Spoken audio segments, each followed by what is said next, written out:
Last July 14th, NASA's New Horizons spacecraft flew past Pluto, capping a half-century of exploration of our solar system. It piqued our interest about what lies beyond Pluto and what can we learn about ourselves and the origins of our solar system. The idea of a new planet is certainly an exciting one for me as a planetary scientist, and I think for all of us.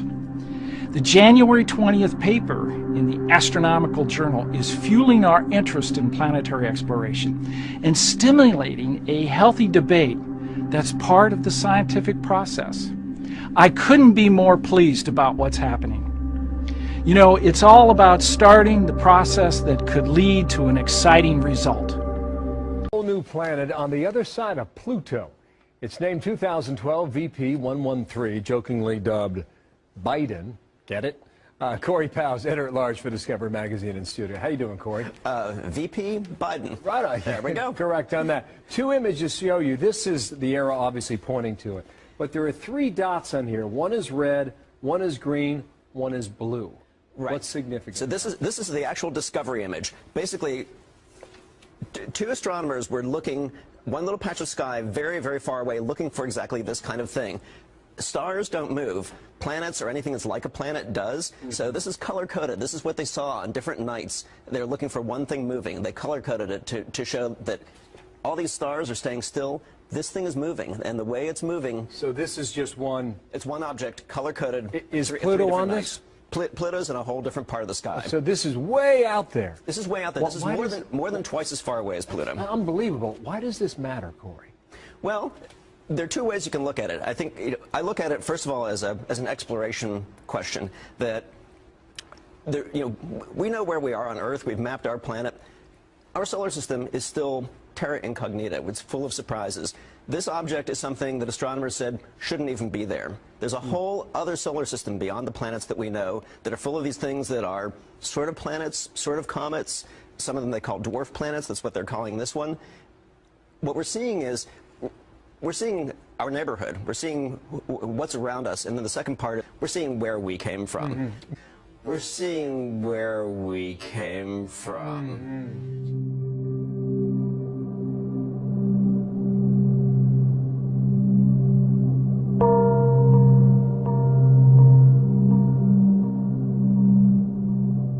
The oft-contested designation of Pluto as the 9th planet is back in the news again today. The California Institute of Technology published a study claiming they have discovered a true 9th planet beyond Pluto. For the first time in 170 years, evidence of this 9th planet was found on the far edge of the system. Astronomers at the California Institute of Technology have not directly seen it yet, but they think it's up to 10 times bigger than Earth and 20 times farther away than Neptune. Two scientists at Caltech say they've discovered a 9th planet in the outer corners of our solar system. It's pretty exciting to know it's out there and waiting to be found. 2 years ago, we realized that there was something funny going on in the outer solar system. What these orbits are showing us, they're showing us sort of a gravitational one-way sign towards the existence of an additional body. These researchers say for the last 13 years, a handful of objects have been found by other astronomers, and all of these objects swing in the same direction. That can't happen by chance, so we knew something funny was going on. Many may remember Mike Brown for his role in demoting Pluto as a planet about a decade ago. What's the evidence that it's there? So the evidence is that we can look at objects orbiting around our solar system and figure out why their motions are the way they are, because of the gravitational influences of everything else around. So we looked at a small group of objects newly discovered and realized we couldn't actually completely understand their motion. However, if we insert into the equation about that an object about the size of this planet 9, everything then worked out perfectly. So that's what gives the suspicion that it really does exist. They can't exactly see this thing from a telescope or anything like that. Instead, they are using data about how other objects as far out as Pluto are reacting and moving out of alignment, getting out of its way. So data like that actually suggests a heavy gravitational pull, which primarily comes from things that are qualified to be called planet. But they do have two giant telescopes on two different continents searching for the physical evidence of this thing's existence. Right now, the best that they can say is that something really, really, really big beyond Pluto exists because space rocks are moving out of the way, as well as it's causing misaligned positions among the outer planets. The orbit of other celestial bodies seem to be responding to something. What that is, nobody can actually confirm just yet. It's so far away that even though it's big, it's very, very dim and it'd be very tough to spot with a telescope. I'm also fascinated at the idea that this planet could be so far out there and still our sun be the mass that is keeping it in the gravitational pull of our solar system. Right, yeah, but no, it's true. That's incredible. And so there was a thought at one point from scientists that when they thought that there was something beyond Pluto, that it might have been all the massive objects floating in the Kuiper Belt, but it's not. Right, so all those objects are out there and they have a lot of mass, and originally the scientists said, look, a planet is such a crazy idea, maybe it's the Kuiper Belt itself that's pulling it on itself and making these orbits look funny. And they ran simulations and they tried to make that work and it didn't work. It just didn't work. There's not enough stuff out there. So you don't see it, but you said it's all about the numbers. So two scientists are playing around with numbers and they think what? They think, this doesn't add up. Yeah. We need to ask some other folks to take a look at this for us and tell us if we're crazy. And sure enough, that's what they did. The Caltech astronomers looked at the number and said, you know that idea about there being another planet? That's not a crazy idea. It looks like it's really possible. So now what they'll do is they'll let this information out to the rest of the astronomical community to try to help figure out what's going on, to make sure that everything's correct. And now they'll also do the observations. And some have already stepped forward to say they're convinced.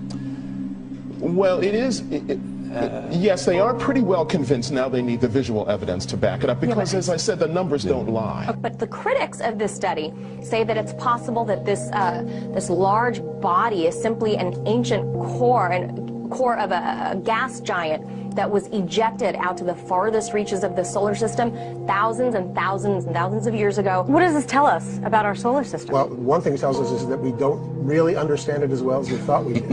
And another is that it probably had a very violent beginning. This thing was probably formed much closer in and then flung out, maybe in a close encounter with Jupiter or something. You mentioned that scientists haven't seen it yet because of how far away it is and how dim it is. Is there a way for them to get visual evidence? Yes, so the biggest telescopes in the world can theoretically see this thing if they're looking in exactly the right place.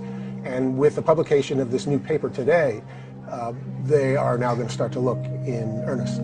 But Tegan and Brown are not the first to claim that they've discovered a new major planet beyond Neptune. In fact, the hunt for Planet X has been on for over a century. But every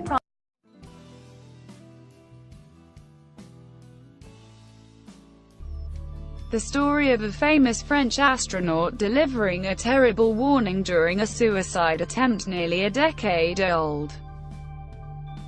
The bizarre 2008 incident saw Claudie Hayner, who flew to both the Mir and International Space Station, try to take her own life by overdosing on sleeping pills. According to media reports at the time, Hayner exclaimed to those who found her, "Earth must be warned," and then fell into a coma. Fortunately, the former astronaut was able to be saved and ascribed the strange event to what she called burnout syndrome. However, the story went on to become a recent puzzle in UFO lore, with researchers pondering over Hayner's outburst and what exactly it might mean. The fact that there was a mysterious fire at Hayner's lab shortly before her suicide attempt led to rumors that she was working on a clandestine project involving ET DNA, although such claims have never been substantiated. Despite the rampant speculation behind the event, it appears that Hayner has never stepped forward to clarify or debunk the conspiracy theories which arose from her breakdown. To conspiratorial minds looking for hidden hands pulling invisible strings, the sudden resurfacing of an 8-year-old story about dangerous ETs conjures the question of why it is suddenly being reported again now, and if, perhaps, the powers that be are sounding an alarm to those who might hear it.